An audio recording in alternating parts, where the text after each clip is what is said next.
recently have held, more recently, cabinet appointments or hold them right now. But just because the Queen, the late Queen, had approved the current cabinet, they haven't all been received by the monarch, and so that needs to be done shortly. Let's listen.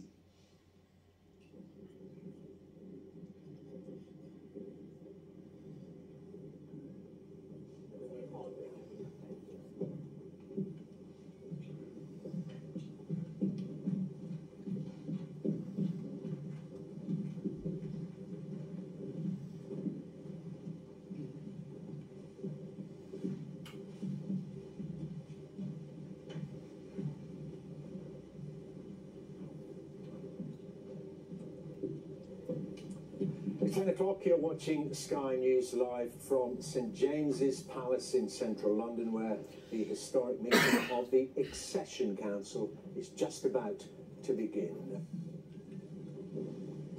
The business for part one of the Council. My Lords, it is my sad duty to inform you that Her Most Gracious Majesty, Queen Elizabeth II, has passed away on Thursday, the 8th of September 2022 at Balmoral Castle. I propose that, when certain necessary business has been transacted, a deputation consisting of Her Majesty, His Royal Highness, the Archbishop of Canterbury, the Lord Chancellor, the Archbishop of York, the Prime Minister, the Clerk of the Council, and myself shall wait on the King and inform him the Council is assembled. I now call on the Clerk of the Council to read aloud the text of the proclamation.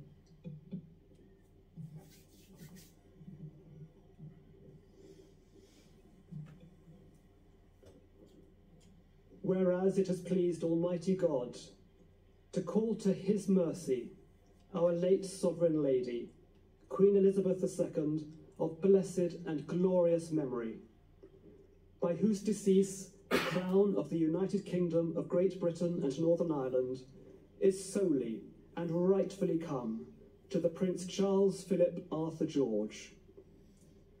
We, therefore, the Lords spiritual and temporal of this realm, and members of the House of Commons, together with other members of Her late Majesty's Privy Council, and representatives of the realms and territories, aldermen and citizens of London and others, do now hereby, with one voice and consent of tongue and heart, publish and proclaim that the Prince Charles Philip Arthur George is now, by the death of our late Sovereign of happy memory, become our only lawful and rightful liege lord, Charles III, by the grace of God of the United Kingdom of Great Britain and Northern Ireland, and of his other realms and territories, King, head of the Commonwealth, defender of the faith, to whom we do acknowledge all faith and obedience with humble affection, beseeching God, by whom kings and queens do reign, to bless His Majesty with long and happy years to reign over us. God save the King. God save the King.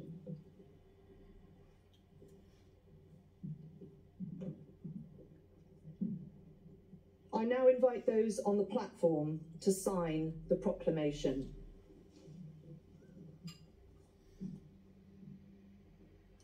First to sign, the Prince of Wales.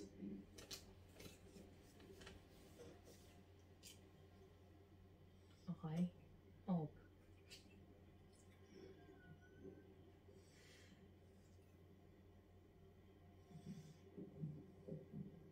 Her Majesty the Queen Consort.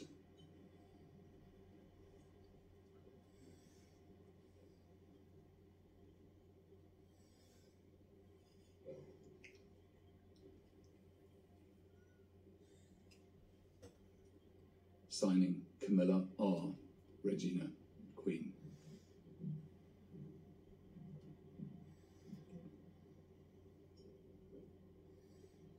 The Lord President of the Council.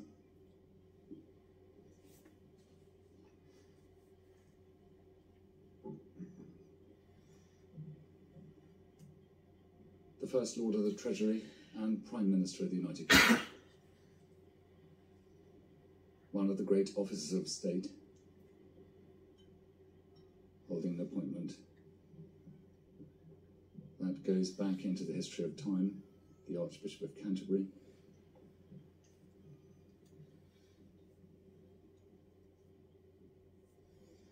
It will be his responsibility to crown the new king.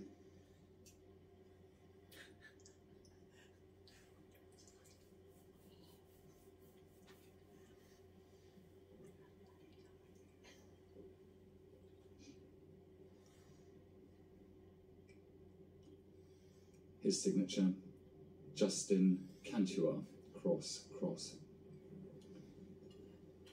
Cantua, the Latin for Canterbury. The Archbishop of York, his signature, Stephen Ebor, cross, Archbishop of York.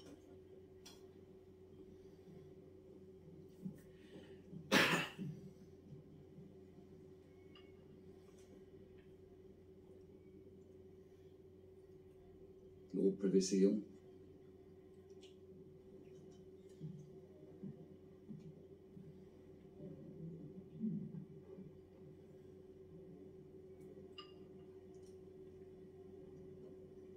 later on, the gathering of all those present will be added with their signatures to this document.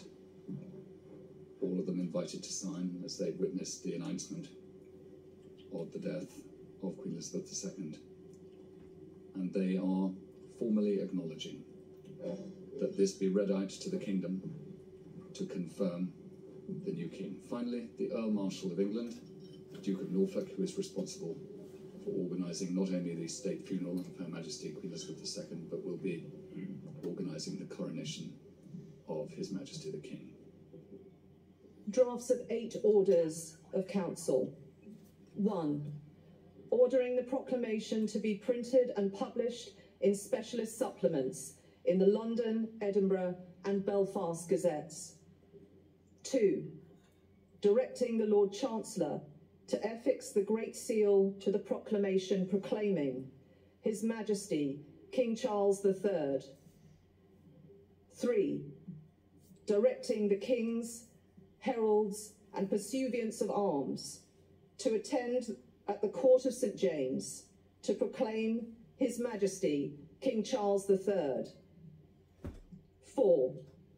Directing the Lord Mayor, the Court of Aldermen and Commons of London to attend at the Royal Exchange to proclaim His Majesty King Charles III. 5. Directing His Majesty's Secretary of State for Defence to give directions for the firing of guns at Hyde Park as soon as His Majesty is proclaimed. 6. Directing the Constable of His Majesty's Tower of London to give directions for the firing of guns at the Tower of London as soon as His Majesty is proclaimed. 7. Directing His Majesty's Secretary of State for Scotland to cause the proclamation for proclaiming His Majesty King Charles III to be published in Scotland. 8.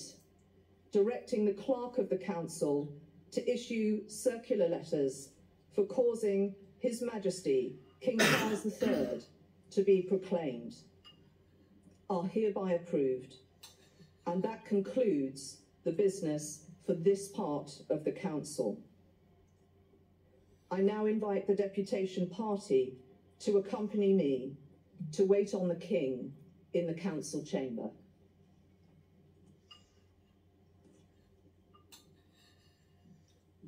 With echoes of history, another page has been written.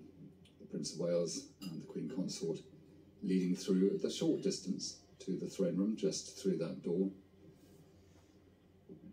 And we will join them in a moment, and there will be other members of the Privy Council who will go with them to attend upon the new king.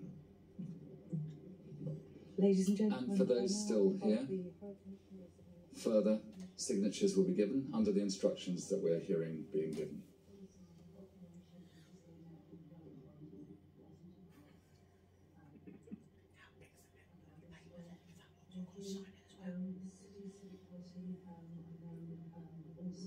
Other business, so we'll want to depart at this point.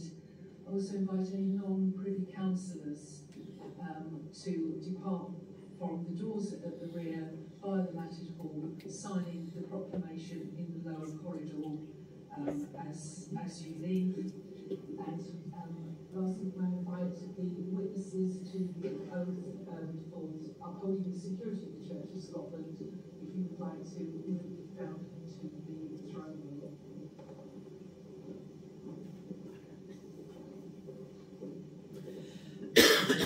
The Earl Marshal, with attendant representatives.